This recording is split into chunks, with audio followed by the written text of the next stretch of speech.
Hey you guys, I'm Fabio Hart coming back with another live video. What I want to talk about in this video, guys, and I'm gonna take my time with it. Um, it's almost like kind of going back to the basics. Here we go.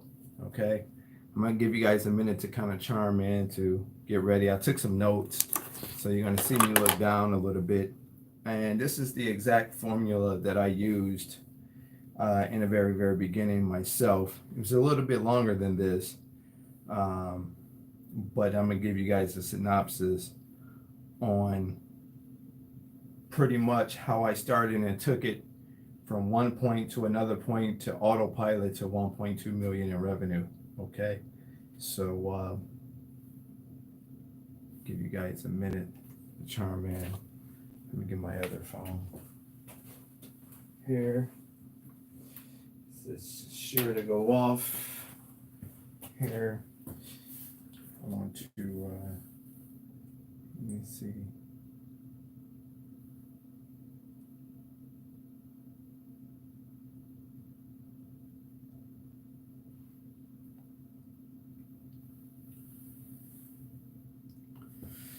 Okay.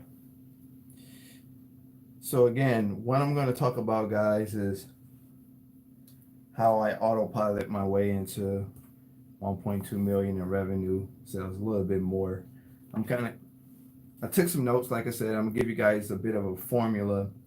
I did a coaching call with a gentleman that he's running his business on autopilot right now, right?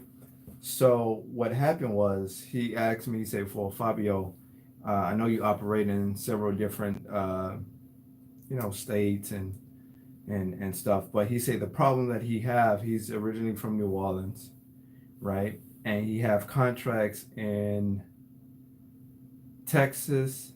I don't remember what part of Texas, but he said he have contracts in Texas, and he's looking to move to, I think, Tampa, if I'm not mistaken.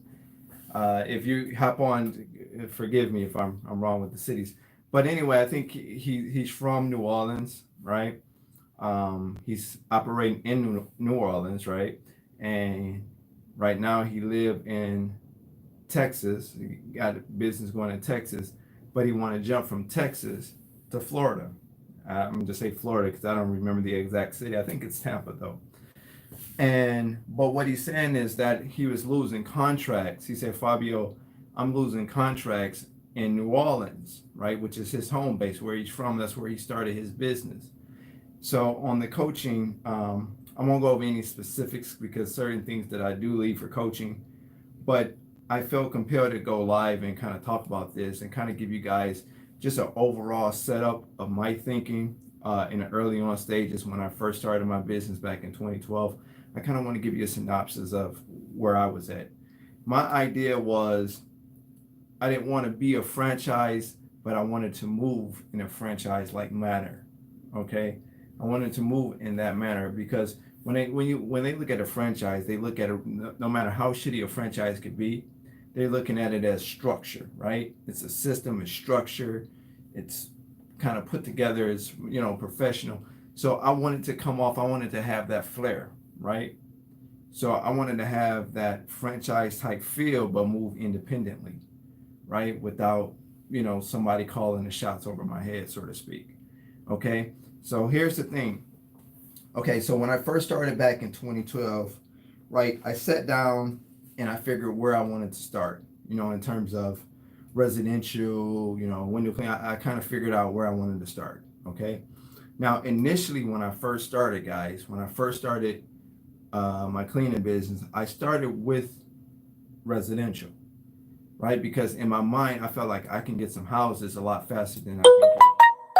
Sheesh, my phone's. Um, I felt like I can get some houses a lot faster than I get some businesses, right? Some commercial accounts. So little did I know that it was going to be very hard for me to do that. But the thing is that I kind of wrote down not like a business plan, but I kind of wrote down like an outline. And this is really the formula that I use that I wrote down right here. This is like really the formula that I used. Okay. So we know I ordered a course, right? I ordered a course way back in 2012. So I'm gonna start with number one, right? This is kind of how I structured it, guys. Okay, this is how I did it. Like I said, it's no right or wrong way to do the business. Whatever fits you, all right, whatever worked for you, worked for you. But this is the way I did it. Okay. And I feel like if you guys break it down, because see, what happens is it's so many different components to it. Guys, if you're just joining me, go ahead, like, share, and subscribe. Please send those likes there, right? Send those likes. You guys don't be liking the videos. If you want me to do them, you email me, Fabio, when you're going to go live. And I go live and you don't show me love. Show me some love, guys. Share the content, like the content, okay? So, okay, so it made, in the beginning, it made sense. It made sense for me in the beginning to kind of get some type of outline, right? I wasn't going to, Jesus Christ, I get on here. I went live on Facebook talking about giving motivation, and now they're starting about me. So I wanted to have some type of outline as to, you know, how I wanted to start the business, what niche I wanted to go in. Kind of, I wanted to have some type of structure. So I systematically kind of wrote it down. So number one, I looked at the setup process. I call it the setup. I probably called it something different, but I labeled it the setup process. Okay, so then I had some bullet points. You know, what's part of the setup process, right? So the DBA, the EIN, the bank, miscellaneous. So that's what I got down here too, right? So I knew I got to structure the business. Okay, so what am I going to be, a sole proprietor? Am I going to be a partnership? You're going to be a C corp. You're going to be a LL. What you're going to be, right? So you register the business. Okay. Hopefully you guys follow me. You jotting this down or whatever. A lot of you are far past this, right? You already got the stuff, but I'm just gonna go back to the basics. So I said DBA. Now in the very beginning, if you remember, I told you guys on my old videos, I didn't set up an LLC initially, right? Initially, I just had a regular DBA where you go to the city county, and at least in my area, it's the city county building. I went to the city county building, set up just a regular sole proprietor. The thing with the sole proprietor though, you use your social security number. And if you're just doing it by yourself, if you're gonna hire some employees, then you need the EIN number. So I was doing it by myself, so I was using would use the social security number. Difference between the sole proprietor and the LLC is the LLC allow you more leverage. As a business owner, the sole proprietor is essentially one and the same, guys. It's the short way to put it. I mean, you can always look it up, but it's the short way to put it. Okay, so basically, for an example, if you got sued as a sole proprietor, your business is at risk and your personal assets or your personal things is at risk. Okay, you're one and the same as a sole proprietor. So that's all I could afford at the beginning. Now in Detroit, I don't know what it is now, but in Detroit it was like, I think $16, right, to set up just a sole proprietor, one party business, right? So I did that, worked that for a very long time. I was the business owner, I was the marketer, I had to do everything. So I got the DBA, okay? Eventually I got the EIN number, right? Eventually I got the EIN number. Bank account, and I put miscellaneous stuff, like other little stuff that you might have to do.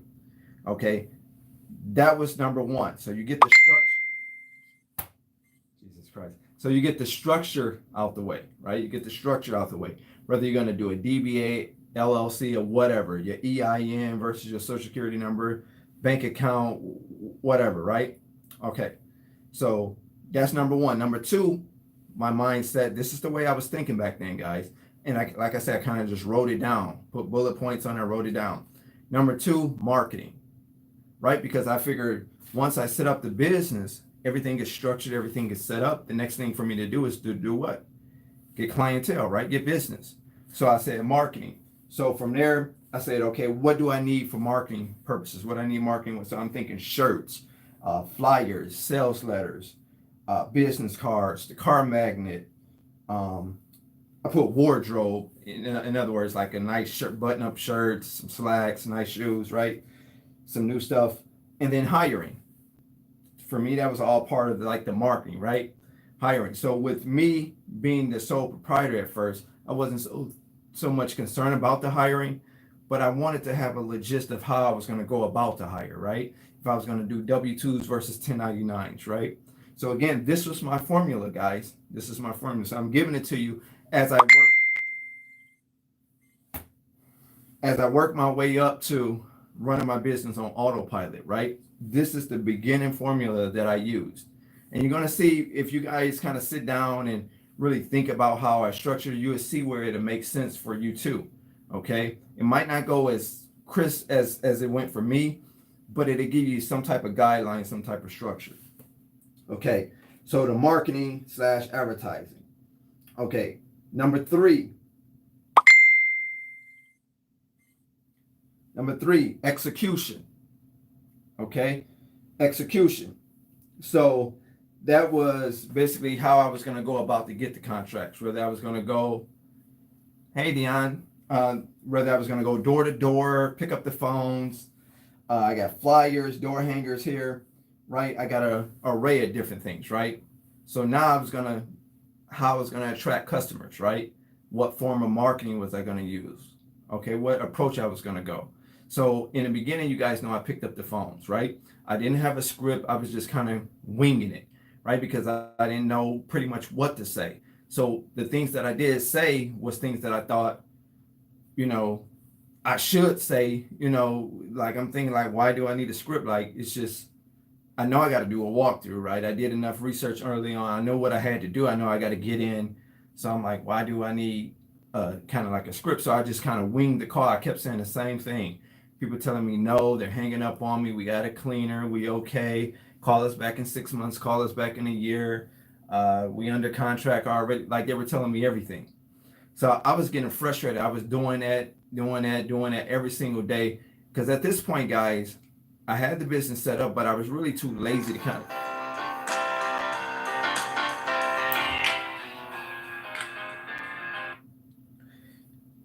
Sorry, guys, this is one of my employees. So let me go ahead and text him real quick.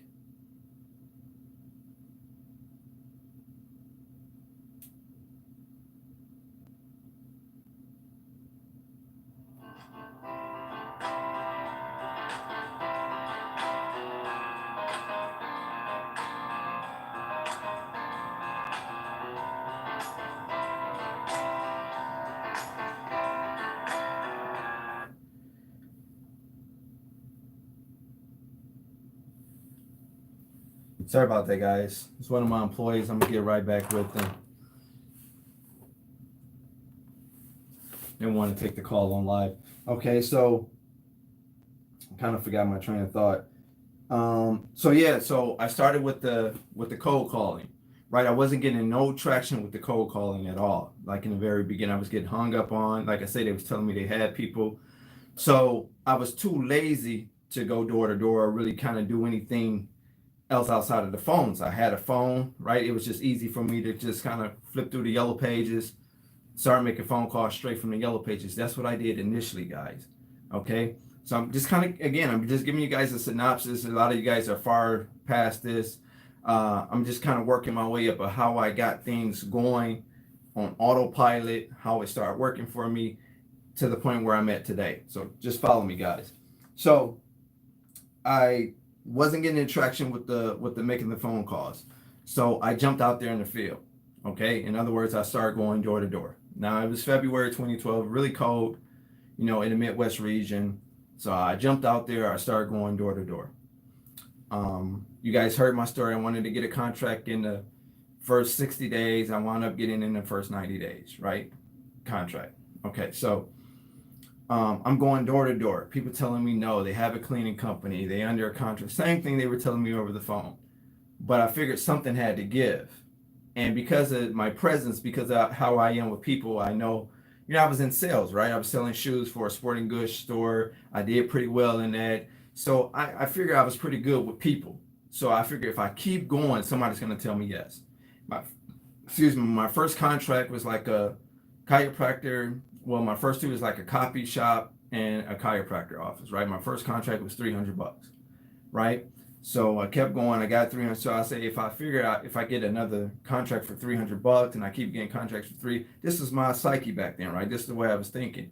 I'm thinking in my head 3, 6, 9. I'm kind of counting it up in my head as I go along. I say, well, what if I get a deal that's $1,000 on top of this $300? I'm steady racking it up in my head, right? So every time I land a new contract and they sign my contract, the paperwork, guys, $1,000. I'm kind of counting it up. So I go door to door. I start getting some traction after a while. I wound up getting a contract within the first 90 days. So like 2 months in, I didn't get nothing, right? Via phone, going door to door, I didn't get anything past 60 days. So between 60 and 90 days, I don't know the exact number, but so that's why I use 90. But between 60 and 90 days, I get my first contract. It's $300. So I'm happy right now, right? Because at this point I wasn't bringing nothing in. I wasn't working. I had money saved in the bank, but it was steady dwindling. So I'm like, I got to do something before I go totally bankrupt. Like I have no money in the bank, guys. So between 60 and 90, I got the one contract. So that restored faith in me that I can do this business. So I just kept going. I kept going. And eventually I started building momentum. I started getting a little traction. Okay. So that was number 3, executing. Number 4, networking. Now, a lot of the networking organizations took money. So in the beginning, I didn't really have a whole hell of a lot of money to work with to join networking organizations, BNI, Chamber of Commerce, different networking organizations, right? So I just found my own way to kind of network.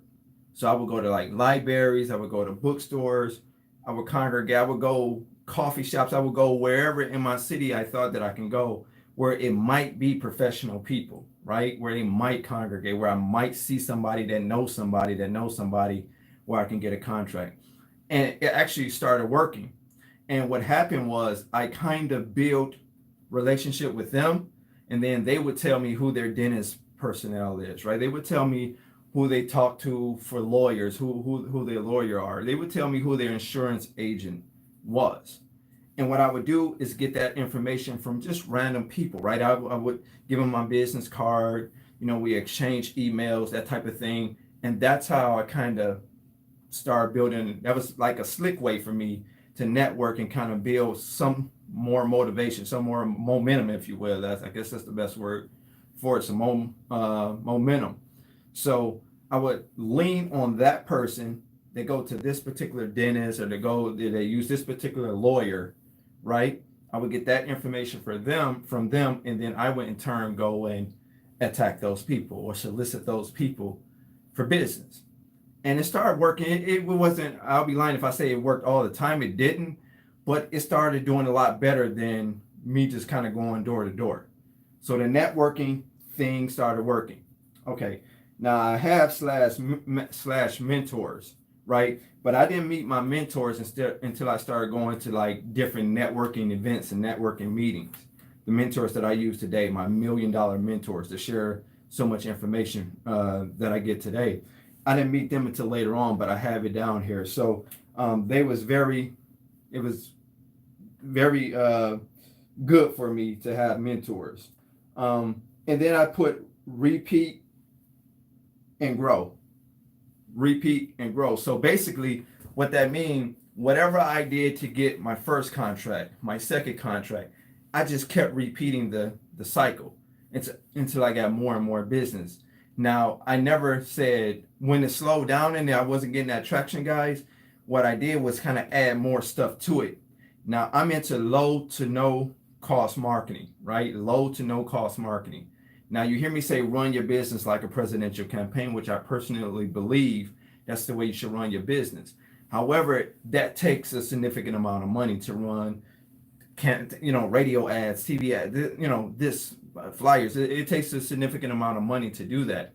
So even though that was my mentality, I use whatever low cost or free methods I could use early on just to get some momentum. And I feel like if I got some momentum off of those free to low cost methods, I can in turn, when the revenue come in, I could use that and reinvest it into marketing stuff, more marketing material or business cards, flyers, or whatever the case is, right?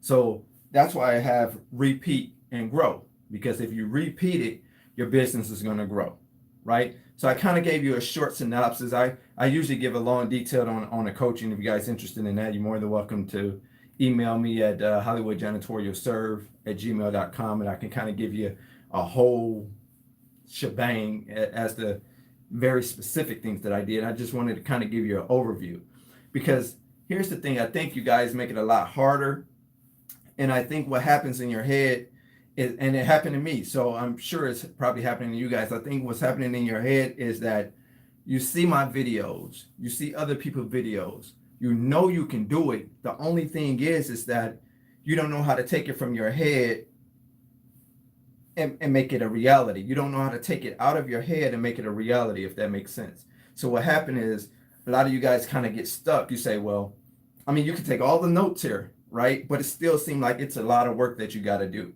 But if you break it down in a simplified form, and that's why I say, that's why I did it the way I did. I set it up. I had bullet points that let me know, well, I got to get a DBA. I got to get a bank account. I got to get an EIN. I got to get this. I got to get that. Okay, boom. That's the setup. For marketing, I need to get some shirts with my logo or with my name on it. I need to get sales letter. I need to get business cards. I need to get flyers.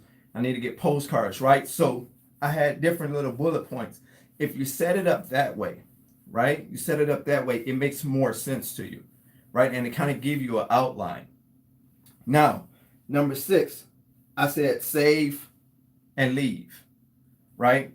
Number 5 was repeat and grow. Number 6, I said save and leave. Again, I'm giving you guys a short version. If you want a more detailed and the systematic way of how I did it, you have to get me on the coaching, okay? It's just that simple. So save and leave. Now, this is where the autopilot part come through. Now, I'm jumping ahead from the one party thing, and I'm kind of going into, now I got an LLC. Right now, I built some traction. Now I got employees now, okay? Just follow me, guys. Hopefully, you can make that conversion, okay? So now I have, one sec.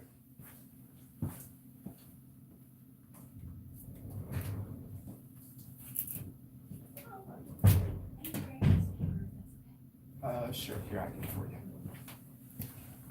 To answer your question, I'm doing great. Sure. How are you? I'm okay. Oh, I was going to grab the whole box. Oh, a whole box? Yeah. Oh, here, I grab it. There you go. Thank you. Got it? Yep.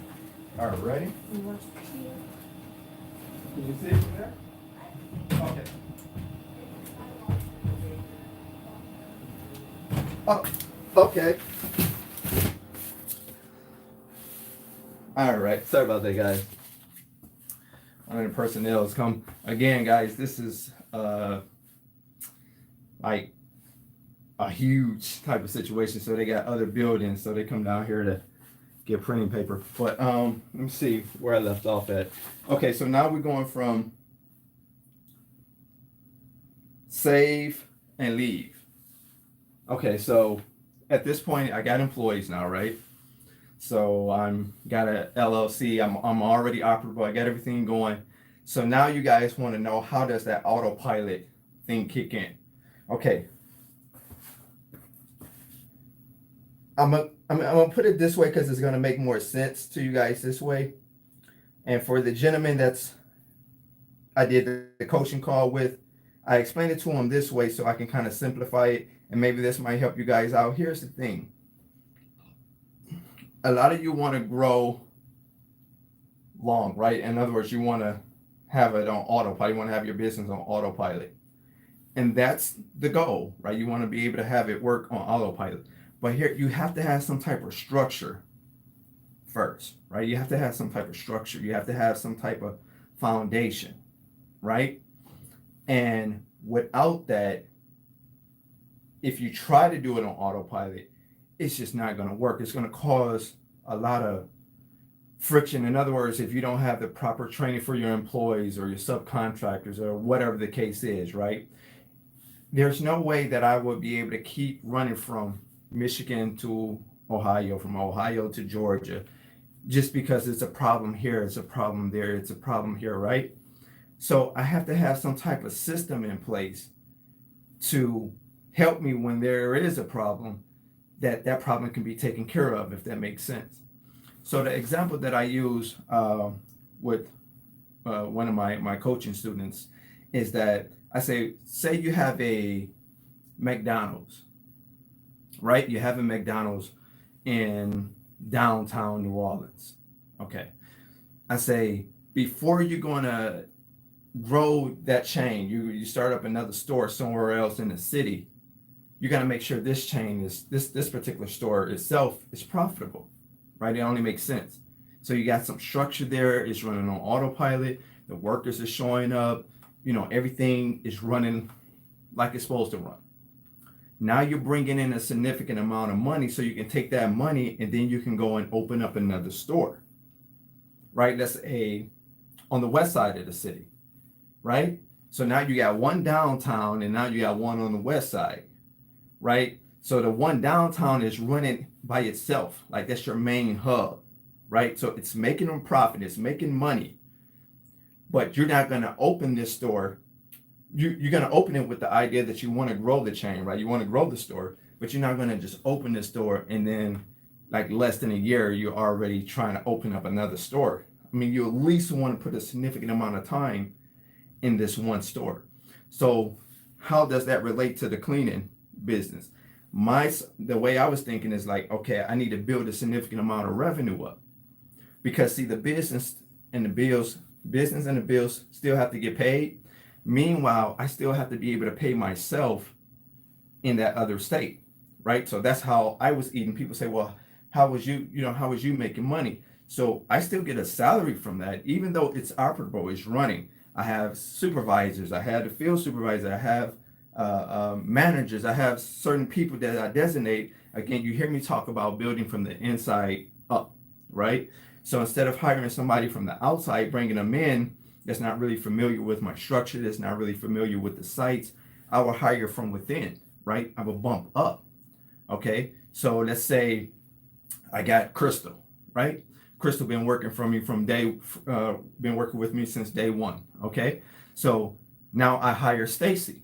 So what I would do, if she want to, I will bump Crystal up to manager, right? Pay her a little bit more money so she can help me with people like Stacy, right? So she's gonna train Stacy and help me out where I need her to help me. Now I hire someone else in, right? So that I hire Shannon, right? So I hire Shannon in. So now I got Crystal and Shannon on the lower bottom, and now I got my main player, right? I bumped her up to supervisors because now she knows how the operation is working. So that was my mentality, right? Instead of hiring just a manager or somebody that's skilled from the outside, bring them in, I like to bump up from within because I feel like they understand the dynamics of my operation. Everybody operation runs different. So hopefully this is making sense, guys. I'm trying to kind of give it to you from a visual side where you guys can visualize what it is I'm saying, so you can understand how I kind of put together the autopilot type of system, how it worked for me, right? Other people might have another way to do it and it might work for them, that's fine.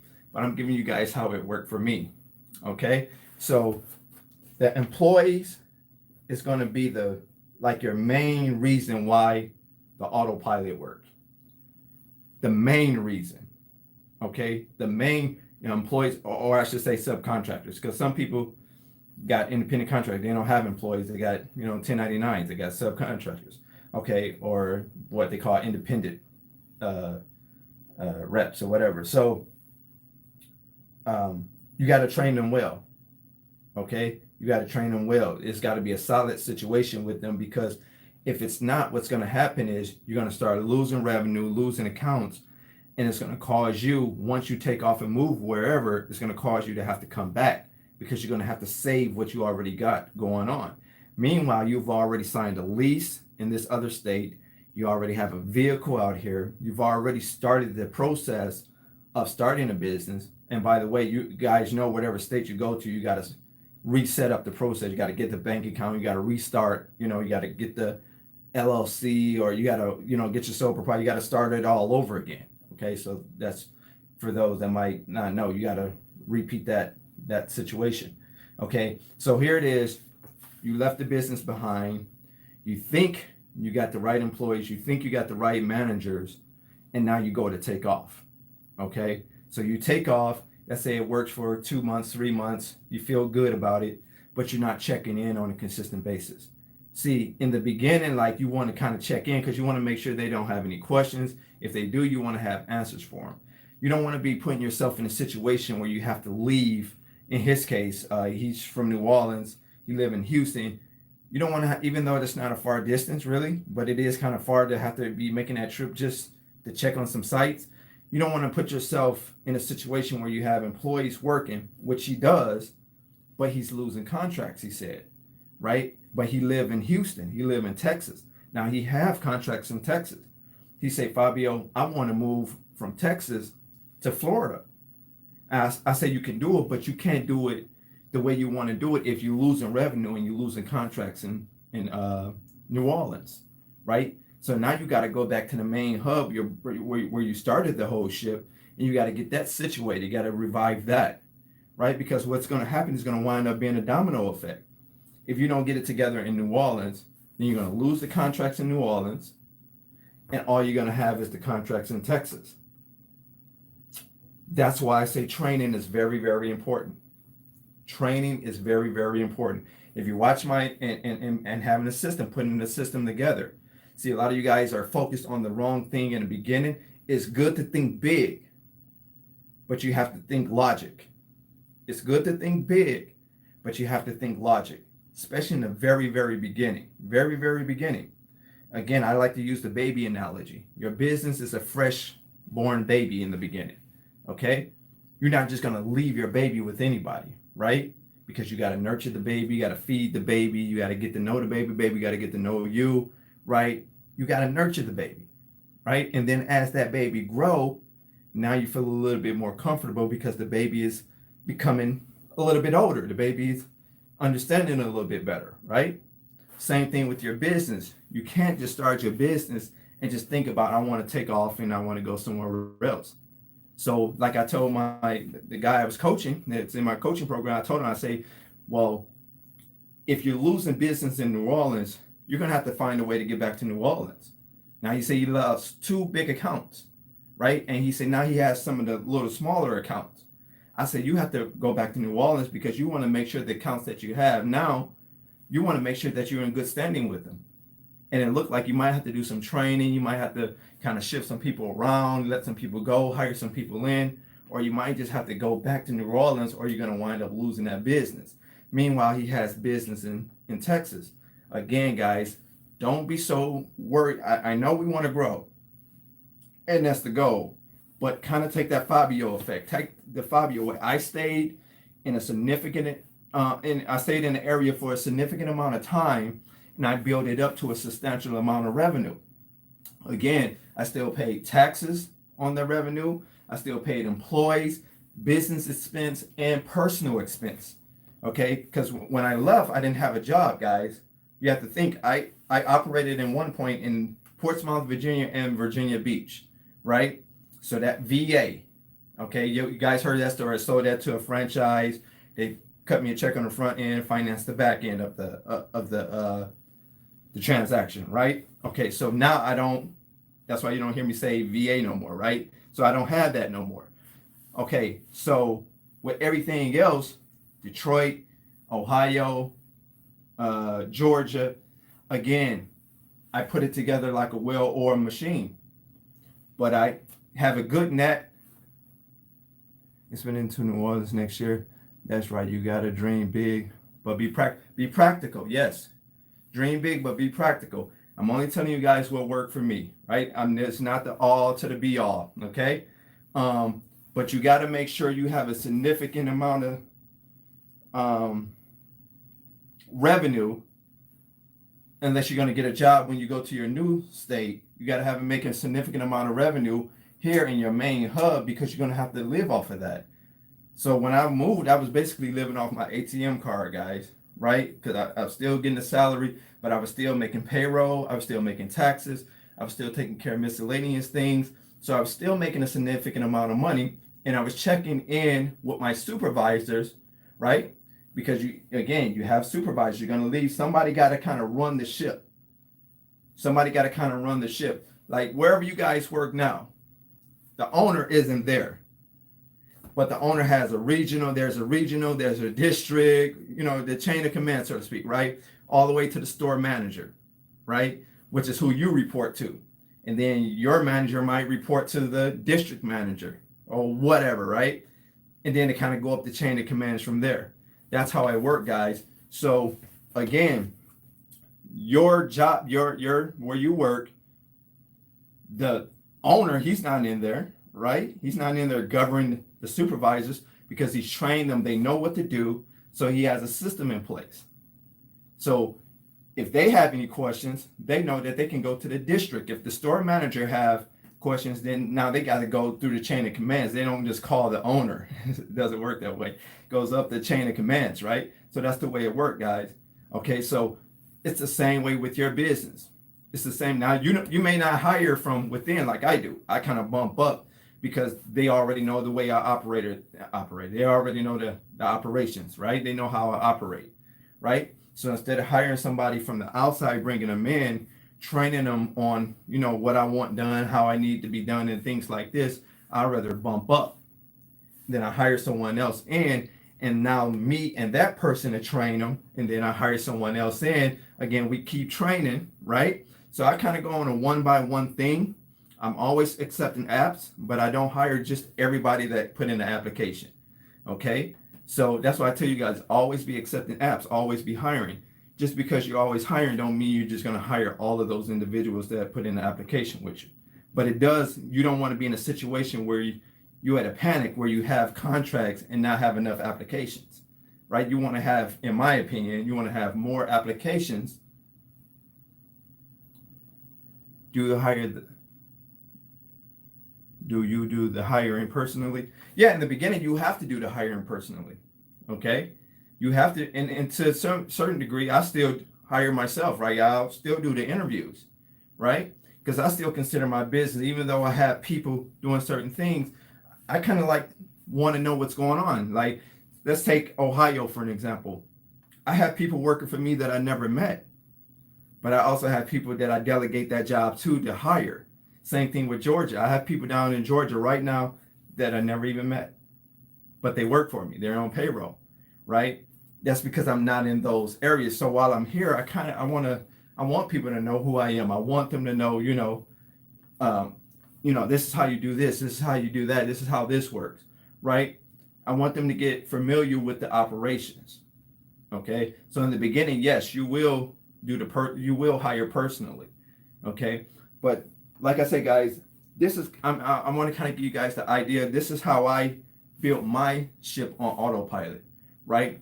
Without the employees and the subcontractors, you don't have anything. You don't have, and a one-man show is going to be very, very difficult. A one-man show is going to be very, very difficult to run anything on autopilot. It's just going to be difficult. It's going to be difficult. Okay. Let me see the managers hiring in the other states. Yes, the managers the managers do the applications. Now everything go out of Toledo, right? So every paperwork, W-2s and all of the information goes into one central location. My main hub is in Toledo, Ohio, where my office is downtown Toledo, right? So everything, no matter where it come from, Detroit, whether it come from Toledo, we still use Toledo, or whether it come from Georgia, everything goes through that central location. Everything is fed out of that central location, guys. So I'm trying to give you a visual, okay, on how it works for me. Again, you can take what you can take, and then whatever don't apply, you don't apply. Okay, but that's how it worked for me. So they hire somebody in Georgia, the paperwork go through Toledo, right? So we hire them, we already have them on payroll. So we contact Paychecks, we let them know we got a new hire, so forth and so forth, right? We get them signed up with direct deposit. They get it goes to their bank, or they get a check card that Paychecks provide them, right? If you don't have a bank account, they'll provide you a check card, right? So again, everything is systematically done. You got to have a system in place. But like I say, the meat and potatoes and growing it on autopilot is having superb training for your subcontractors, if that's what you're doing, your 1099, or for your W-2s, right? Your employees. Okay. I would suggest that you bump up from within. So if you already got people that's working for you now, they already know the operations. Especially if you cross train, if they go to this site for you, go to that site, you need them here, you need them there, they kind of know the inner workings. It's easier to bump them up, pay them a little bit more, and then hire Sally in, right? Or Doug, hire Sally or Doug in. Now you and this person is going to govern Sally and Doug, right? Did that make sense? Because again, you're just trying to build it up. You're trying to build it up. So you don't want to put all the weight just on this one person. You want to be a part of it too, because it's still a pretty small crew, right? So if you got 4 people, you know, the one that you bumped up yourself, and then you hire Doug and Sally, that's 4 people. Now you want to help this person. You don't want to put all the weight on this person, right? Because it's still a training process, because your goal is to run it on autopilot. So you want the person that you bumped up, you want them to know as much as possible about payroll. You want to teach them payroll, how to, you know, take it in and calculate it or whatever. If you got to do it yourself, fortunately I pay checks, so we just submit it to one location and they handle that for us. But if you got to do it, you got to train them on that, right? Taxes and this and that, you got to train them, right? If you use QuickBooks or whatever, you know, if you're using a app or whatever, right, you got to train them. Okay, so this is how you begin to build your business on autopilot. You change managers, check each facility each night. We don't do it each night. We don't do it each night because, see, here's what I find out. When you're in there too much and you check in too frequent, they begin to complain and make up stuff. I've seen that happen, at least with my business, right? So we check like, you know, I check maybe like once a quarter. It's 4 quarters in a year. So I kind of check in, you know, with the contact person. Like for an example, since I run it on autopilot, what I'll do, being in Michigan and having contracts in Ohio and contracts in Georgia, I'll place a call down there to my managers, right? Hey, what's going on? How's business down in Georgia? How's everything in DeKalb? How's everything in Fulton County? How's everything in Cobb County, right? They'll say, well, we had a complaint about this, and there was this, and they said they were going to email it, the office about. So a lot of times when they say we're going to email, a lot of times I've already heard about that, right? So it's already been brought to my attention. So they emailed it. Okay, great. So once I talk to them and I get an idea of how business is going, how the employees, how the ship is running, I then go behind their back and I follow up with my actual contacts, where I personally call the contacts. And it's, excuse me, essentially I'm double checking that what my managers is telling me or supervisors is telling me is essentially the truth, right? Because I can call them and say, yeah, everything is great, Fabio. Everything is all set. It's all great, right? And then I can rely on that, not double check behind that. And then we can have a whole problem that could have been alleviated if I would have just picked up the phone and called them. So I call the managers first, and then I double check behind. Okay, yep, that makes sense. So I call the managers first, and then I double check behind the managers to make sure essentially what they're telling me is the truth. I call all the accounts. Mine is in a computer database for Georgia, for Ohio. I know got all the contact people, everything is in a database, right? And I just call every contract that I have, right? So if we are having a problem with something, and sometimes you have problems and you don't even know about the problems, guys, because what happened is they won't complain. They won't call you. They won't let your managers know. They won't say nothing until the shit really hit the fan where they want to get rid of you. But if you do, like if you call like maybe once a quarter, it's 4 quarters in a year, I don't like to bother them on the regular basis because, again, they get to making up shit. When they didn't do this last week, or they didn't do this, and then we had a problem with this, or they were supposed to do this. You know, as many times people told me we were supposed to do something that we weren't even contracted to do. And I have to let them know, well, they probably didn't do that because it wasn't written up in the contract. It's not what we contracted to do. You guys, now we can handle that, but it wasn't initially written up in the contract. So that wasn't part of the training. That's not what we trained them to do. But we can handle that, right? And this is the way you got to talk to them. You don't want to be sarcastic. You want to feel like you kind of belittling them, but you just have to let them know in a nice way that, they're not doing it now because they don't want to do it, or they're just neglecting to do it. They wasn't trained to do it, right? Because it wasn't part of the training, wasn't part of what they were supposed to do, right? So again, this is how I build my business. And like I talked to the gentleman from New Orleans, I told him, I said, you got to get the main hub situated. You got to get the main hub situated and then grow from there, using a McDonald's analogy. If you got a McDonald's downtown New Orleans, before he go to the west side of New Orleans, he got to make sure the downtown store is running efficiently and effectively. It's got to be running like a well-oiled machine. It has to be running that way. It has to be profitable, right? The money has to be coming in, because he's going to take some the profits from that, and he's going to put in and open up another store across town. Same thing, once he get that store open, he's going to take profits from that and open up another store, and that's how he's going to grow his business. He's going to have different stores. Well, that's how you're going to grow your business. Be able to run it on autopilot. You have this. It's going to come down to the people. It's going to come down to because the people is what's going to make it go. If don't nobody show up for work, then the building don't get clean. If you don't have any managers, nothing get governed. Nothing get governed. So you got to have somebody that's governing the smaller people, the employees, right? So again, it's going to come down to the training of the people. I don't care what nobody else tell you guys, to do it on autopilot. It's going to come down to the training of the people, because you got to leave somebody the head honcho of your business while you're not there. It's the only way it's going to work. It's the only way. There's no way that you can just do it all yourself and say, I'm running this on autopilot. It's not going to happen. Who's cleaning? Who do they check with? They check with you, and you all the way in Michigan, and this account is in Ohio, and this account is in Georgia, right? It's not going to work like that. So again, it's start with the people. Start with the people. But again, you have to develop a system where it runs like the well-oiled machine that I was just saying. It has to run, locally on autopilot first, before you can kind of bring it somewhere else on autopilot. From a managerial side to your employee side to just the structure, payroll, this, that, marketing department, this, public relations, this. Again, that's the way mine is set up, guys.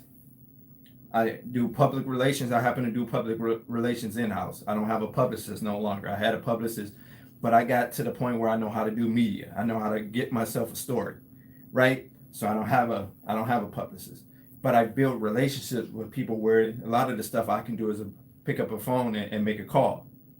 It's a matter of a phone call. Again, that's why I say that networking. What I said on the paperwork, that was number 4. Networking. Now, mentors is a great help. Mentors is a great help. It's not a must. It is an option. I would suggest that you have some type of mentor, because they can help you with things way above commercial cleaning. Like my mentors, we talk about investments and different things that I wouldn't have even known about outside of cleaning. They know I got the cleaning business. All right? Do your mentors own the cleaning business? My mentors are ex-cleaning business owners. They just sold their business and they're off into other businesses. So mostly what I talk to my mentors about outside of cleaning business and different things, they're really big. They kind of got me jogging on the internet side. They say, well, I say, well, I'm not really big on the internet. Like I don't do the internet like that because I'm not a SEO. I don't understand that part. So they were like, well, that's the way to go, Fabio. You gotta hire somebody. You gotta get somebody to do what you don't know how to do. So that's what I'm doing, right? Hire somebody, and then I kind of like to learn from them. Same way with carpet cleaning, right? I had carpet cleaning machines just because I watched other people see what machines they had. So I went out and purchased the machines, but I didn't know how to operate the machines. So when I hired them to do the job, I literally kind of, well, what does this do? I kind of, look around, I see how they do it, and because I'm hands-on, right? So I'm hands-on, I see how they do it, and I kind of learn as I go. In the event that I ever have to do the carpet cleaning job, I can do it. I have the machine, I know the functionality of it, I know what this does, right? Because I didn't ask. So again, you got to be hands-on, but it's all putting together your system. I'm about systems, okay? So that's how I took my business on autopilot to $1.2 million in revenue ending in 2019. It's more than that. But again, it took a lot of hustle and bustle. It took a lot of hustle and bustle. Okay, a lot of hustle and bustle. Long nights I stay up, early mornings I get up. Really early, right? I only kind of put the weekends to for myself. And another thing I want to tell you guys is that take some time for yourself too, guys. Take some time for yourself, for your family. Do some cool things because you need that refreshment. A lot of people don't believe in that, but you need that refreshment. I know I'm part of the no sleep gang, and I'm always up late and up early, hustling and bustling, trying to make things go. But on the weekends, Saturday and Sunday, that's to myself. Sometimes I just take a trip and I leave the city. Sometimes I drive up to another part of the state that I never even been in before, on the farm or something, just to do something different, right? But that's my way of having fun, right? I get away. So then when Monday comes and I'm back to the work week, I'm rejuvenated and I had some fun, and then did whatever I did. Now I'm ready to go, right? Because during the week, Monday through Friday, I'm smacking everything, right? There's no play for me Monday through Friday. Again, I stay up late and I'm up early, right? So again, you can adopt that if it worked for you guys, but do take some time for yourself, for your family. If you have a family, do take some time, because I do believe that that's paramount. You need that refreshing, so you can kind of rejuvenate yourself and kind of get ready and start it all over again. Okay. So I think that's pretty much it. Like I said, with the mentors, you don't need a mentor, right? Especially in terms of starting up the business. Like if you might need mentors for strategy, right? Not necessarily even with that, but starting up, a lot of this information is already online. You can get it for free. But with a mentor can help you in many more ways than just the starting up the business, how to market, how to do this, right? Yeah, they can tell you that, but a lot of times these mentors already been through so much in business as a whole. Like they know some investments you can go after. So that's kind of what I talk to my mentors about, where my dollars could work for me. So that's kind of where I'm at with it now, right? So I have even other business, that I'm doing outside of the cleaning business that I started up, right? But again, I listen to my mentors. I talk to them maybe like once or twice a month. It's usually about once a month, right? We have a conversation, probably about maybe 30 minutes or less, right? It doesn't take a long time. I'm taking notes and I'm off and running with what they gave me, whether it's investment related or whether it's cleaning related. So yes, my mentor, I got two mentors. They both were in the cleaning industry. They both made massive amount of money in the cleaning business. And now they then kind of sold their business off or passed it down or whatever they did. And now they off into other ventures and other businesses, right? But I met them in networking meetings. Like they were already big players. That's why I feel like networking is a big part of your business. However you decide to do it. Like I say in the beginning, I found ways to do it. I go to libraries and bookstores. I go to different places where I feel like professional people would be. And I would just talk to them, give them my business card. Like I said, I'll take their business card, or if they didn't have one, I'll write their number down, right? And I call them, hey, would you like to do coffee, Wednesday next week or whatever? Like I'll kind of try to stay, attached to them so I can kind of see, if they know of any businesses that might need a cleaning service and how I might be able to assist them in something, right? They might have a home and they might say, well, I'm kind of looking, for a cleaner to clean my home. You never know, guys. You never know. But that was my free way of doing it, because at the time it cost money to go into some of these networks, of BNIs or Chamber of Commerce cost money, and money was a factor early on. So as money started coming in, I started producing, then I was able to do more. I was able to get in some of these organizations. I was able to hobnob with some of these people, right? A lot of things, guys, too. Every city have these, what they call the city hall meetings, right? Where you can sit with the city council. All these towns have, cities and towns have these city hall meetings. Now, those meetings are usually at a public place where anybody is welcome. The community is welcome, right? And that's how I met, to be honest, a lot of the city hall members. Mike Duggan, which is our local mayor. That's how I was able to meet him, right? You meet them, you establish relationship with them, and the more they see you, even bus drivers, I know some of the bus drivers, and I don't even catch the bus, but they be at those meetings. Some of the utility people that's responsible for the lights, the street lights coming on, and work for the city of Detroit, right? You meet some of these people, right? And again, they work in these type of buildings, they work in these facilities. So start going to some of these meetings, right? I also donate time from time to time when I can at like soup kitchen and less fortunate areas, right? I go and I'll kind of talk to people, and I'll put on a little ape with the little, hat thing, and I'll pass out the crackers and the soup and all of that. Just donate time, right? Because I kind of want to know what's going on in the community. Okay, I have to watch on replay. Yeah, I want to know what's going on in the community, right? I talk to people. People get familiarized with you that type of way, right? So because you never know where your next contract is going to come from. Okay, so I like to tell people to be everywhere all the time. Don't restrict yourself. Don't say, well, I'm not welcome in that area. I'm not welcome in this area, or I feel they're a little snobbish in that area. Go in those areas, guys, because you might get a house contract. If for those that do residential, go in those areas, right? You might get a commercial contract. You just never know. So you got to get outside of your comfort zone, guys. You got to get outside of your comfort zone. This is the way I built my business on Autopilot. Okay, again, I had structure in my main hub, right? I hire from within. It's going to start, like I say, it's going to start with your people that you hire or that you have under contract. I mean, not contract, under a 1099 independent contractor. It's going to start with those, depending on what you have. You got to train them well, right? And you got to be able to trust them to leave them. You got to be able to trust them. Okay, you got to pay them. You got to bump their pay up too. You can't just bump their position up without bumping the pay up, right? Okay, so again, it may take time. You don't want to kind of turn out, with all due respect, I don't know if he's watching this, but you don't want to turn out like one of my coaching students, where he's in a situation now where he's losing his big contracts. He has smaller contracts, but he live in Houston, right?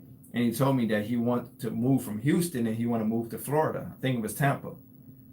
Okay, I told him, take a back seat on Tampa right now, because right now your main focus is you got to get New Orleans back together. He said not he's losing some contracts, he's lost some of his big contracts in New Orleans, and he's staying in Houston.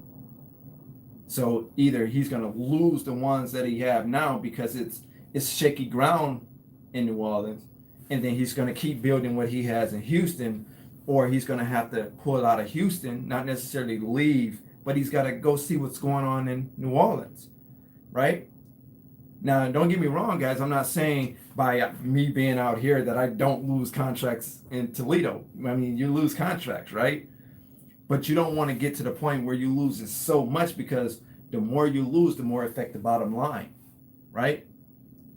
I mean, you can go from $50,000 a year, just hypothetically speaking, on a part-time basis, which is very doable, to making 30 grand annually quick. You can go from 50 to 30, no cap, no lie, right? Real quick, if you don't keep your eye on the prize. And that's whether you're the governor, right? You have to govern yourself, or that's whether you have somebody in position. Okay? So again, guys, man, if you guys have any questions, you can always email me at Hollywoodjanitorialserv at gmail.com, Hollywoodjanitorialserv@gmail.com. If you want to do my coaching, you can definitely do my coaching. Just put coaching in the subject line. Jasmine will be able to help you there. I also have an employment hiring course that I launched, that I started up too. If you guys are interested in that, just put employment hiring course. It just strictly talk about hiring employees. It doesn't talk about the subcontractors. It's just strictly about employees. So for those that's W-2ing that want to know about that, it's actually a course that I have that we offering. Okay, you put that in the subject line, hiring course. Be more than happy to work something out with you. If you need coaching, be more than willing to help work something out with you for that. Outside of that, another thing I want to talk about, I don't get asked about this too often, but if you're making a significant amount of money, guys, you might want to take a look at hiring yourself you might want to take a look at hiring yourself a personal assistant. I'm sorry, personal assistant. Okay, my personal assistant, Jasmine, bless her heart. I'm not proud of this, but I pay her really well, right? Because she does quite a bit for me. A lot of people have to report to her, you know, to get to me, whether it's the YouTube subscribers, whether it's, you know, people in Georgia, whatever, they call her before they call me. So her duties, I mean, she's emailing, she's, you know, taking calls, she's handling stuff, and she drives to and from Michigan to Ohio from Toledo, which is about like an hour, 15 minutes away. She'll make the drive where I can't make the drive and really go and be out there, put her in a hotel and all of that. She has to be out there for a week, or she has to be out there for 3 days. Like, it's really, really grueling. I really feel bad because when she first started working for me, she was in a relationship, right? And she became so busy, and it was such a demand that I had to pay her for that, that she wound up like losing her relationship. Like, she wasn't spending enough time, right? So, but without her, I don't know what I'll do, right? Now, my business is a bigger base, but if you guys at the point now you're working, or you know, you need somebody to go do your walkthroughs, this type of person will be good, right? If you train them right, this type of person will be good to have by your side, right? As long as you're gonna pay them for it, right? You're gonna pay them to handle your, you know, sign off on your contract or sign off on your behalf, or you're gonna pay them to do a walkthrough, or you're training them to maybe do some phone calls or whatever it is, right? Like, a personal assistant might be a way to go for you guys that might have jobs and can't do a lot of things. Because I hear a lot of that on my coaching calls and just in the emails. They say, Fabio, I'm not able to go door to door because the time that I need to go door to door, I'm working, right? But if you have somebody maybe like a Jasmine that you can train, they might not be sales equipped, but you can train them and show them what to do as long as they're coachable, right? You can kind of train them what to do, and they can go and do that on your behalf. Okay, now you have to set up how you're going to pay them. Every company is different how they pay, but once you guys come to that agreement, you stick to it, and bam, you might have a winner in having a personal assistant. Okay, but I'm a big fan of that. If you know, for those of you guys, let me see what I have here. Yep. DJ the boss, you do I coach on internal? So that means basically, like, if you want to start your own, you want to do what I do. So instead of saying, oh, I want to go through your lead generation, you want to set up your own internal. Yeah, I've actually helped somebody do that. And there's different ways to do it. Some people are quick to use third-party companies, which mean they outsource it. Like, they put the script together. Like, I've helped people come together with their script. Some of my subscribers here, help them develop their script. I don't sell my script, but I help you develop your script and help you with the hiring process in terms of how to handle the calls, like the best hours to do it. Some people say, well, do I need to rent a space where they, you know, where they need to make the calls from, or do they call from home, or different things. Now that part is entirely up to you, but you have to be able to find a way to track it, and I kind of show them that on the coaching. Like, I teach how I track, and they can use that same method in tracking their calls and making sure. Now, with my people internally that do the lead generation for me, that makes the calls, I give them a quota. So I need X amount of walkthroughs to do per month, right? I need X amount, because I already know I'm not going to get everything, DJ, right? So I know the odds are stacked against me when I go in there that I'm not going to get everything. So, but each person that you have calling, you should give them some type of quota, whether it's, you know, 2 a month, 3 a month, or whatever you give them, right? Whatever you feel that is reasonable. You want to be reasonable. Whatever you feel is reasonable, you say, hey, I need to get 3 walkthroughs per each caller, per each person that you have on the roster, right? And that's what I do with my people, right? Because I have to pay them no matter what to make the phone calls. They're not just going to make the phone calls for free, right? So since I have to pay them anyway to make the phone calls, then they have to deliver the goods. I have to get walkthroughs, right? Now I can't charge them for the walkthroughs, right? So in other words, if I go in, DJ, and I don't get the contract, or for whatever reason I came in too high, or whatever the case is, I get the walkthrough, but they don't want to get rid of the company. They just wanted to check me out. I can't say, oh, you didn't do your job. No, their job is just to get me booked to do the walkthroughs. And that's it. That's what I'm paying for them to do. They make the calls. I get booked in to go through the walkthrough, and it's up to me to close it at that point, right? Now, what I do to make the pie a little bit sweeter is I will give them a piece of the action, because I feel like when you pay them more and when you get them more engaged, it becomes something that they will be more willing to do, right? Because they know that it's a price, it's something coming behind that, not just the hourly wages. Like they're going to get a piece of the pie, so to speak. And you only give it to them one time, by the way. Somebody asked me if they give it to them every time that they know. You want to give them one piece, whether it's a $50 edition, $100 edition, whatever you guys negotiate it to be. You can do it just a one time and add it to their check, right? For closing that deal, right? Now you can add it right away, or you can make them wait the 30 days because you got to build. You're gonna do a net 30 or a net 15 or whatever the case is before you cut the check out. Me, I have cash on deck. I know the check is going to come in, so I just go ahead and pay it out. I got the contract. We've already signed it. It's ready to go. And I give them whatever that adage is. I give it, we add it to their pay. Okay. So again, guys, it's going to take some time to build your system. It's not impossible. It's very, very doable, but you got to systematically break things down. That's the way I did it. From the startup process, I said, okay, I got to get a DBA. I got to get an EIN. I got to get a bank account. I got to get this. I got to get that. I systematically. So once I got that set up, bank account, this and this and that, what's next? I say, okay, I get everything legally set up. Now it's time for me to get contracts. So I picked up the phones. I started with the phones. Again, I wrote everything down, made bullet points, guys. I'm just recapping what I talked about earlier for those that might have jumped on late.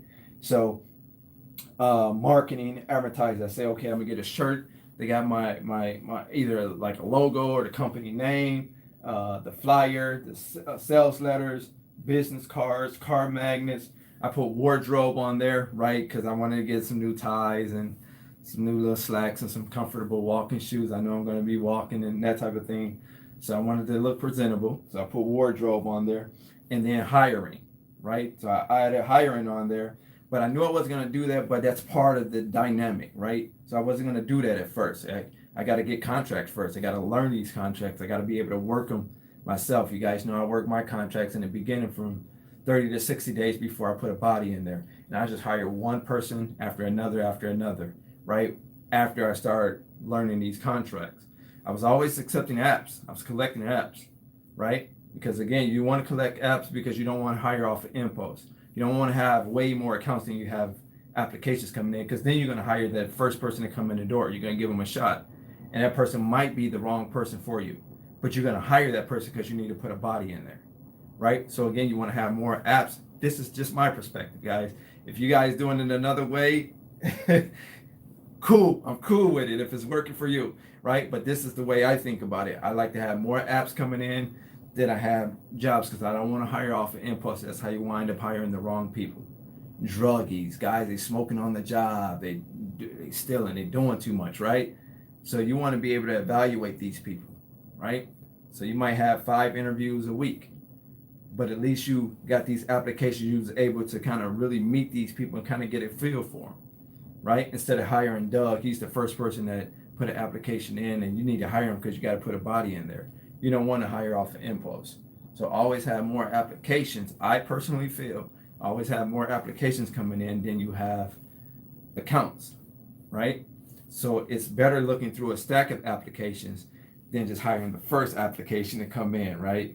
So again, and then execution. I put execution. So what's execution? That's essentially taking action. Okay, so I need to start making calls. I need to start going door to door. I need to start dropping my door hangers out. I need to start delivering my flyers, whatever your marketing. If it's online, you need to start your marketing, your online marketing campaign, your social media marketing campaign, your SEOs, your Google AdSense, all of that stuff, right? You need to start your campaigns, right? So whatever that taking action mean, whether it's door to door, Google Ads, whatever that is, now it's time to take action, put money there, right? Test the water, so to speak. Or if you're not using money, you're using time, put time in, right? Okay, so that's your execution part, taking action. Number 4, I got down networking. Whether you can afford to get into a BNI or a Chamber of Commerce, go guys, because you can meet some terrific people. Now you're gonna meet some jerks, but you can meet some terrific people in the BNI meetings, the Chamber of Commerce meetings, and some of these other meetings locally, the local clubs that you can get in, that you can join. Okay, so if you got to pay, and it's part of the process, then go ahead and pay and get in if you can afford to do it. If you're anything like Fabio, you just get creative because you couldn't afford it in the beginning, right? So that's how I was able to get creative, and it actually worked because I was able to lean on relationships with the clients of these people. So if I met this guy, he give me his dentist office, right? I take his dentist office and then I say, Damien referred me, right? This lady tell me about her lawyer that she used for whatever business lawyer, whatever lawyer. Then I can say, Sophia referred me. Yeah, I know Sophia. Isn't this that? I know Sophia, right? So based on the relationship that I quote unquote built with Sophia, now this kind of turned into a warm lead, so to speak, right? So that was my way. I was just thinking outside of the box. Again, I couldn't afford to get in any clubs back then because the money was a problem for me. So I just became creative. I went to Barnes and Nobles. I went to the libraries. I went to places wherever I thought professional people would be. Starbucks. I went, different places. To the college. You'll be amazed at how many professional people you'll bump into at just a college. You ain't got to necessarily go to that school, right? You just go there and you kind of walk around the campus, you blend in, get to talking to professors and people, they know things that you don't know. Again, you get creative. This the way my mind is built. That's the way I'm built, right? So I will walk into some of the colleges, the local colleges, and I just talk to professors, right?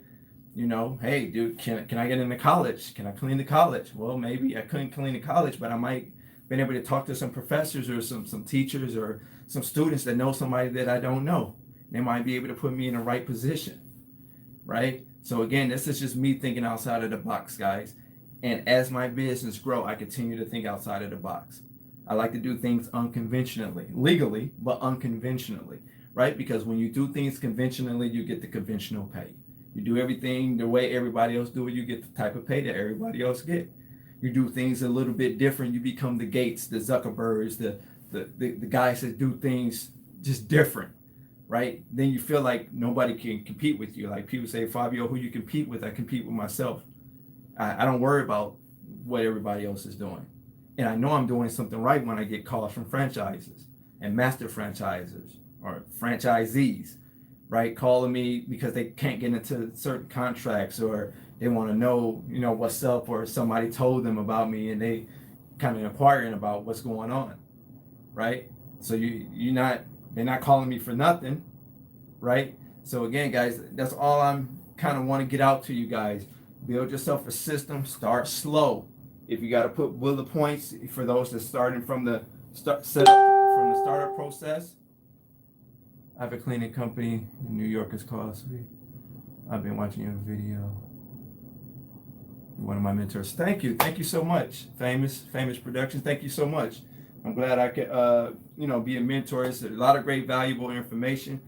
You know what I'm saying? Like I say, if you watch these videos, just kind of break it down, guys. I know how it is because, like, you're watching. It's like being in front of the professor, right? For those that went to college, you're in front of the professor, and they're saying so much in such a short amount of time. You're not gonna remember everything.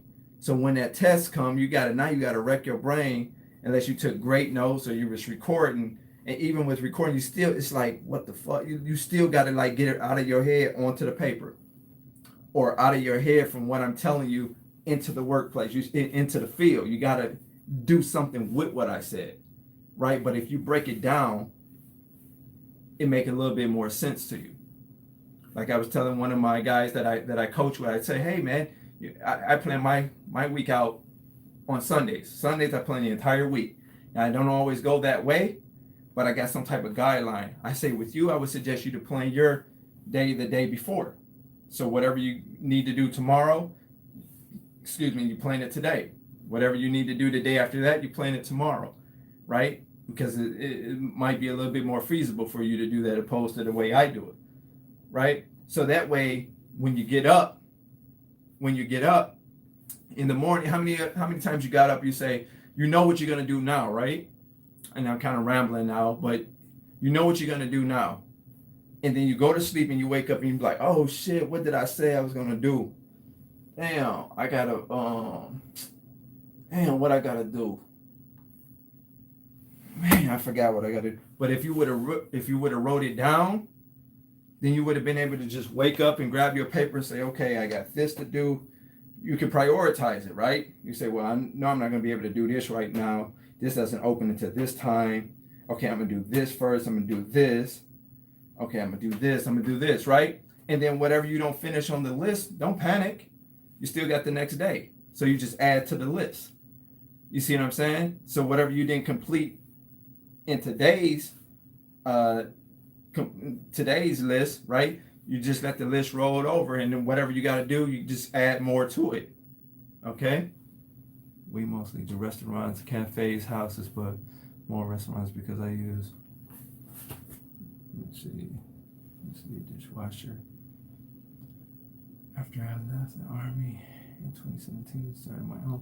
Okay. Yeah, so you got a nice niche. Me, I wouldn't do restaurants because it's just not my thing, but you got a niche. And within that market, it's a lot of money to be made. You got people like Fabio Hart that won't even touch it. So that's an open lane for you. As long as you execute, man, and you just stay at it, and build, right? And then get a little, build it up. Try to go to some of the upper scale restaurants and get some of the more, well-to-do restaurants. Go into the well-to-do area, Italian restaurants, this and that. Don't just try to keep it local, basically. You see what I'm saying? Don't try to just keep it all jammed in one little, we do this little restaurant, this little bar, or whatever the case is. Try to go out. Try to get some of the bigger bars, right? The bigger upper scale restaurants where they, suit and ties and bow ties and different things like that, right? Where they park the car and you got to valet the car to go in the rest. Like, just kind of think outside of the box, right? Just think outside of the box. I like to use this story. One of my, thank you so much. I know what you mean. Yeah, I like to use the story. One of my students, Darnella, way back, started with me. You guys probably heard me. She has, she cleaned hotels, like big hotels. She's from Chicago. Started with me. I don't have not one hotel under my belt, not one hotel. But she was thinking outside of the box. I don't know what prompted her to try to get into the hotel, but she was able to get into the hotel. Took some work. It wasn't easy. Took some work, but she got into the hotel, and now she have a hotel contract. She running her business on Autopilot. She's staying in Miami right now, right? And it seemed like just yesterday when she wasn't even sure of herself. And now she's still doing her thing, running her business in Chicago on Autopilot because I showed her the way that it makes sense for me. She implemented that in her business, and it's making sense for her.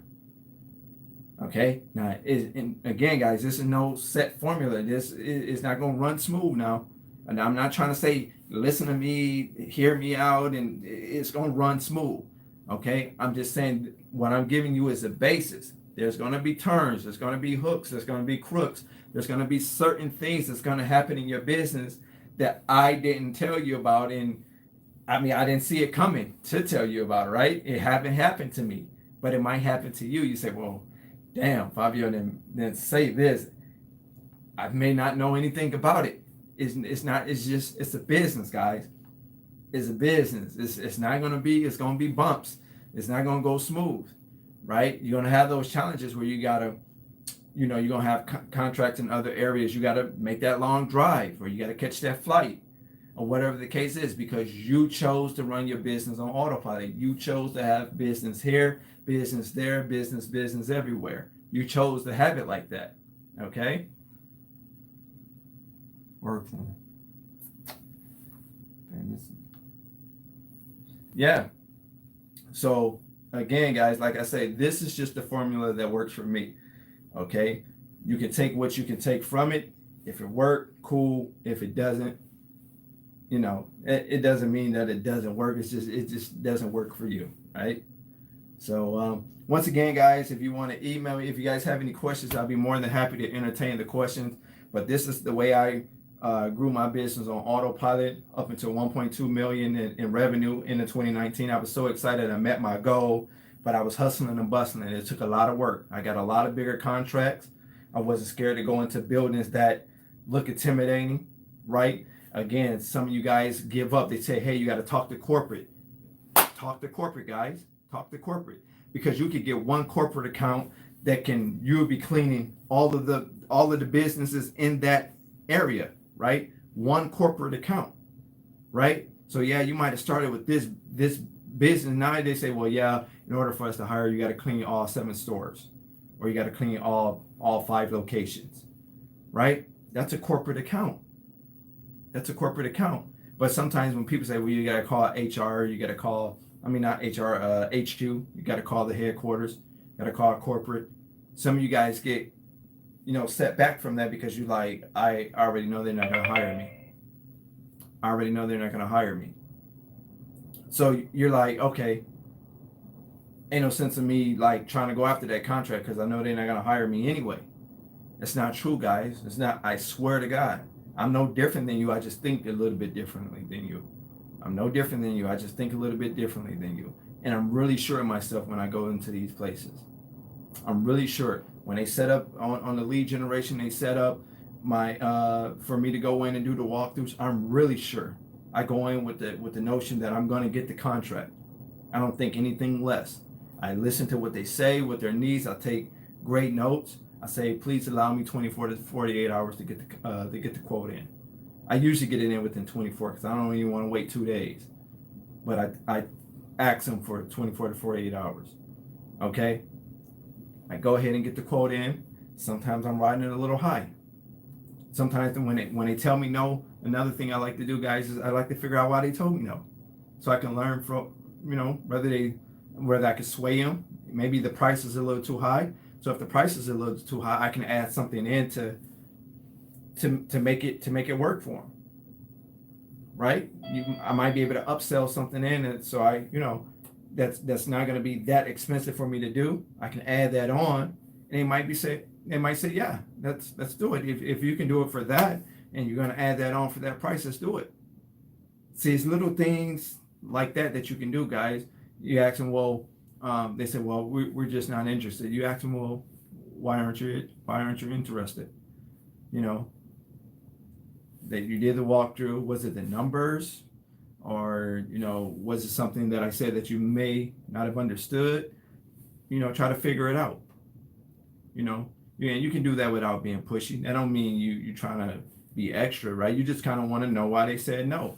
You make a little detail of it. And you politely leave. You ask them, would it be okay if I try back in about 6 months or next quarter? I like quarters, as you see. 4 quarters in a year. Would it be okay if I try back next quarter of the year? Would it be okay if I try back in 6 months? And generally they tell you, yeah, sure, not a problem. Give us a call, see where we're at with it. And if anything changed, who knows, right? So again, guys, I'm just kind of giving you my philosophy, how I do it. It may work for you, may not work for you. You have to find what works for you. It's a business. It's a maze. It's not always going to hit the way you want it to hit. Even the way I'm telling you to do it. I'm just kind of giving you an outline, but it may not go accordingly. You might start off kind of going the way I said, and then it might take a dive on something that I never even mentioned, that you didn't even see coming, that I wouldn't have even seen coming, right? So again, that's that, guys. You guys have any questions? I'll be more than happy to entertain them. Like I said, if you need coaching or you want the employment opportunity course, just email it, put employment opportunity course in the subject headline, or put coaching if you want it. I'm not pushing it on you guys. If you want it, cool, just email me. We'd be more than happy to help you with the coaching that's going on. I use the sales trick to break the ice a little further. Yeah, see?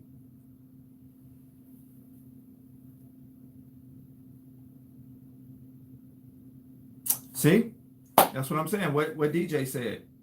What DJ said. You guys should, kind of take notes on what he said. Because like I say, I don't know everything, guys. Like some people do things a little bit different. He got a little approach that works for him, whatever works. He might be able to get a better outcome on the second go around than he did the first go around. Okay? So like I say, guys, there's no one way to do it. That's why I like to tell people that. People come and tell me, what somebody else said and this and about on YouTube and this email. I say, look, go ahead, be my guest, right? There's no one way. I'm not going to argue with it, right? There's no one way or another to do it. It's always another way to do something, right? And like I said, DJ, he stated he has a little trick that he used to get a second go around. He might get a better result the second time than he did the first time, okay? But if he wouldn't have even tried that second, whatever his little thing is that he does, if he wouldn't have tried that, then he would be up the creek without a paddle. He'd be shit out of luck, as they like to say, okay? So, again, guys, like I say, if you have any questions, I'd be more than happy to entertain them. Like I said, I wanted to go live. I wanted to kind of break things down. Hopefully you got a better understanding. I know I didn't go into any detail. That's kind of what I leave for the coaching, because everybody's business is different. Everybody operate differently. Everybody's circumstances is different. So I try to just give you just some type of formula, some type of format to go off of instead of going very detailed. But like I said, if you need the coaching, feel free. I got the employment course. If you need that, feel free to email me, Hollywoodjanitorialserv@gmail.com. Again, it's not a must, but if you need it, feel free, okay? In other words, at this point, I'll be more than happy to entertain any questions since you guys got me on here.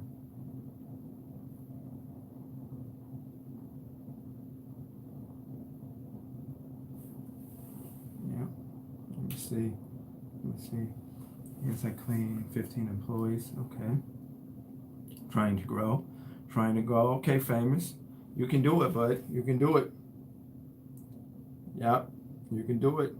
If you trying one thing, famous, and it's not working, then try a different, try another way to get in, right? You don't want to continuously waste your time on things that's not working, but you do want to give yourself enough time to see if something will work. Okay, so it is a difference. I know it might seem kind of funny like the way I put it.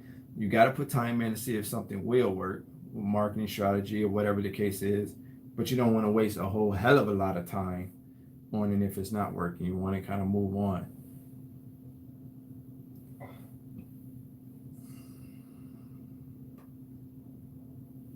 Share pop, okay. What would be the best way to consider selling to a franchise? Share pop said, what would be the best way to consider selling to a franchise? Let them come to you. Don't go out to say advertise your business for sale. Get to making some noise in your area. Get to building yourself up, networking, building yourself up, and then we'll come to you. Anytime I got offered to, sell my business as a whole, Hollywood Janitorial Service, I got offered to sell contracts locally. As you know, I sold in VA. The offer was good. I had a $5 ride transportation, but I built it up, word of mouth. I built that up through Facebook, Share Pop, and it was just a local situation. Now I'm under a non-compete. It's over in January. And people already ask me, Fabio, are you going to do the $5 ride again? Like, you should start the $5 ride up. But I couldn't pass up the check. The check was good. So I started that just on a humbug. And you guys know the story behind that. I did research on Uber. I did research on Lyft. I made their flaws work for me.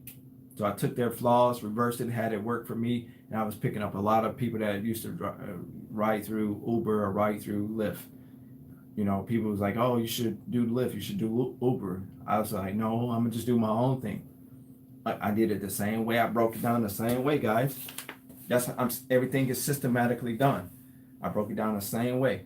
I did the research, what I needed to do legally, how I needed to do it. I did all the legal stuff out the way, accepting payments. And another thing, guys, accepting payments. Since I got you on here, I'm feeling good. I'm feeling good tonight. I'm feeling good. Hey guys, start at least offering your clients the option to accept by check card or by credit card. You'll be amazed at how many people will give you their credit card information, and then you just bill it on a monthly basis. You add it to your database, or you put in your computer database, and when it's time to go to bill, you still send the invoice out where the invoice goes out, whatever day you send it out on, and then you bill it. So many people, they say, I'm trying to get away from the checks myself. I'm trying to kind of enforce that a little bit more. Some people are still conventional with that, right? They still rather do the checks, and that's fine. Just as long as they go through my bank and the funds is there, we're good, right?